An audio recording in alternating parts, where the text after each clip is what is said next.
All right, welcome, everybody. Welcome back to the Ramos podcast. My name is Tochukwu with Ramos, and today I'm joined by. Samson Asenguah. All right, Realty. Samson Asenguah is a sales agent. Sales executive. Agent. Is agent executive? Sales agent. But you told me executive like 2 minutes ago.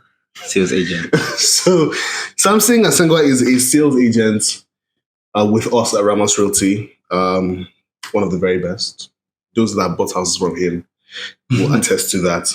And today we're actually here to talk about a very sensitive topic. But before we go into the podcast, I would like to apologize. We haven't done a podcast in a while. Logistic issues, a couple of delays, But our guy at the top, Chima, has insisted that we do a podcast.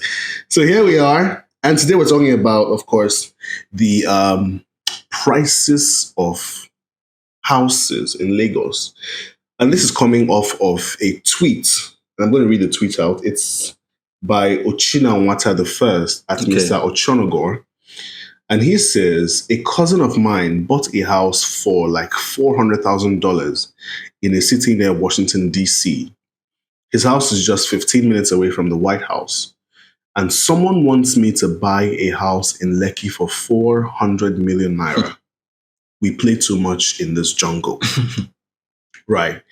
And, as people who are players in the real estate sector, we see comments like this all the time on our Instagram pages, on our YouTube pages. There's this guy, J World, I don't know, I've forgotten his name, but he's always dropping comments on, our properties, talking about these houses are overpriced. You can build a house like this for 100 million, I think 80 million. Yeah, so, I think it's time that we address that topic, right? Yeah. So are you ready? Yeah, sure. Ready. Great. So you're a sales agent. Yeah.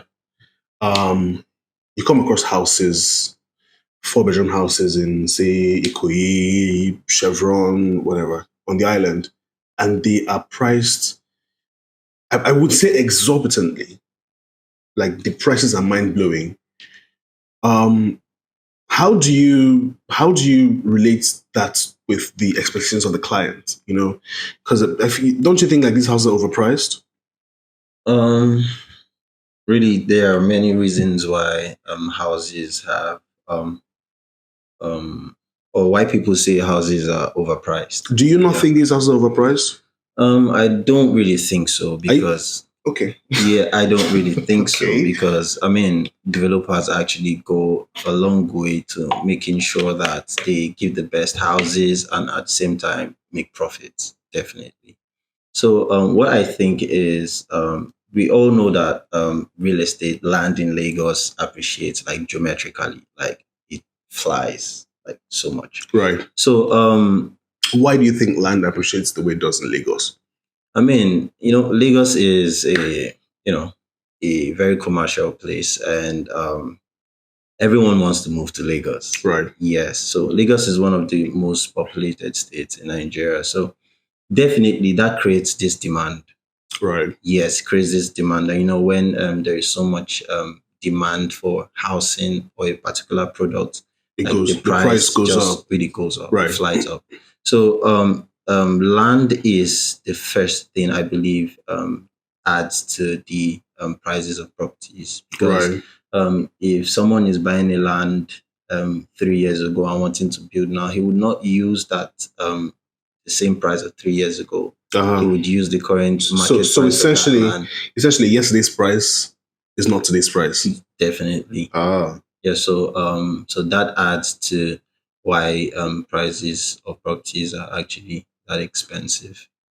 So still talking about land, you said something like land is limited, right? Yeah. The population of Lagos, say 10 years ago, was maybe 15 million. Today is maybe 20 something, right? Yeah. And as the population is increasing, the land is not growing with it. Definitely. Right? So we've gotten to the point where developers are even reclaiming land. Yes, sand filling. Yeah. Yeah. So you think that this also influences The price of the houses? Yes. Talking about prime areas, people wanting to live there. We know that land is limited, and what people call land now is actually swampy or water loaded. So, what these developers do is that they sandfill these lands, and when they buy sand to sandfill, they must definitely make their money back. Uh-huh. Yeah. So, and people are not willing to move to places like Ibeju or Ekpe area. They want to live around the prime areas, Ikate, Lekki, Ikoyi, VI axis. So, I mean, if a developer is making effort to make sure that he creates land to build a house for demand, I mean, he would definitely want to make his money back.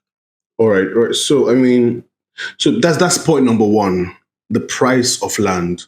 Obviously, land appreciates. Yeah, sure. You know, if you bought a piece of land for 5 million today, in the next 3 years, it's probably going to double in value. Definitely. So that's point number one. What other thing do you think causes these overpriced houses? Recently, we know that dollar has increased so much. So it's not a recent development. So devaluation of naira has also affected that, and you know that when dollar goes up, building materials prices of also, commodities it goes up. Yeah. So definitely, if a developer is buying a bag of cement, let's say for 1,000 naira, for instance, and dollar goes up, definitely he won't buy for 1,000. He'll buy for, let's say, 1,500. So I mean, all this will also add up to why he would want final to price exactly the final price of the house. So definitely, if the cost of building a house 6 months ago was 50 million, now it won't be 50 million anymore because of rising cost in dollar, and that's affected cost of building materials also. Right. So that's point number two. That's point number two. The rising cost of commodities and building materials and labor. You understand? Because you also have to factor in labor, because back then they used, if you mix a bag of cement. Maybe you take 1,000 for it or something. Now they probably charge you 2,000. Exactly. You get, so that also will influence the final price of the property. All right. So what else do you think? Also, let's not forget that locations also influences prices. Okay. Because I've had clients that want to buy a house in Ikate, a fully detached duplex in Ikate for 70 million naira, and we know that where you can get that is definitely Aja, Axis, or Songotedo. So okay. The prices of properties in Ikate would definitely be different from price of houses in Aja and other areas likewise. So locations also influences price of properties. Right. Location. So why do you think that these locations are in demand? What I think is because these areas are prime areas, they are fully developed, and they are easily A lot accessible. of people argue with you when user phrase fully developed. Because you see comments like, "Why will I buy house of Lekki when it rains, my house will flood?" So does that count as development? I mean, we have to be. I'm trying to be objective here and be on the side of the people. You understand? So Yeah, I so does that understand. count as development when you're pricing a house of 400 million in a place where essentially when it rains, your whole house is underwater? I don't know if you've seen the recent development at Orchid Road, Lekki. Yes, the road. Yes, the road. The road. Okay. Yeah, so I hope you know that developers actually came together to fix that road. It wasn't the government. Yeah, it wasn't the government. I'm very aware of that. So this is what we're talking about. If developers are bringing funds together to make sure to do what the government is supposed to do, right, they will in turn want to, make some money out of that. Right. It's not a charity enterprise. I mean, nobody does anything for free here. It's not a charity enterprise. Yes, it's business. Exactly. So what I'm saying is, if I'm a developer and I'm bringing 10 million to contribute to fixing the road, after fixing that road and I develop a house to sell, I would put all of those things into consideration. Do you understand me? So that's what I'm talking about. Yeah. So coming off of what you've said, I just want to add something to that. You talk about developers building roads, but it's not just roads that developers build. Yeah, sure. You know, sure. Somebody will build an estate. They will pay for the connection, the light connection. Yeah. They'll build the boreholes. Sure. You understand? They'll provide the things that the government's supposed to provide. So people are comparing basic amenities. People are comparing housing in Lekki to housing in Washington. But in Washington, you have roads that are done by the government. Exactly. You have roads that are done by the. You have lights is done. Turn on your tap, water flows for you. Nobody provides that for you. You don't provide that for yourself. It's provided for you. Yeah. So I mean, in a country where a lot of these facilities are not working, and individuals have to provide these things for themselves, of course, it will reflect in the price of the property. And let's not forget that, like you said, location matters a lot. Yeah. Right. If you want to live in South Africa, you can buy a house in somewhere like Limpopo for 250,000 rand. But if you say you want to live in Santon, you have to bring millions. Of course. You get? Yeah. So, I mean, I'm not justifying the exorbitant prices of houses, that people put on the houses. But you also have to take into consideration that, there are factors that influence those prices. Yes. You can't build a house of 5 bedrooms and put it in Ikeja or Surulere and price it for 600 million. Nobody buy it there. Yeah. But because of the location, the very coveted locations where these houses are developed, it will influence prices. So go somewhere like California. If you want to live in Hidden Hills, close to the Kardashians, you bring in your millions of dollars. But if you want to live somewhere like Pasadena, maybe less than $1 million, you can get a house there.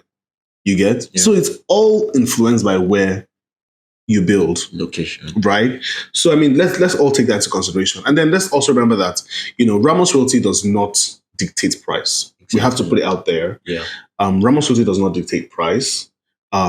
Developers build houses and say, I'm selling my house at 400 million or 350 million, right? Yeah.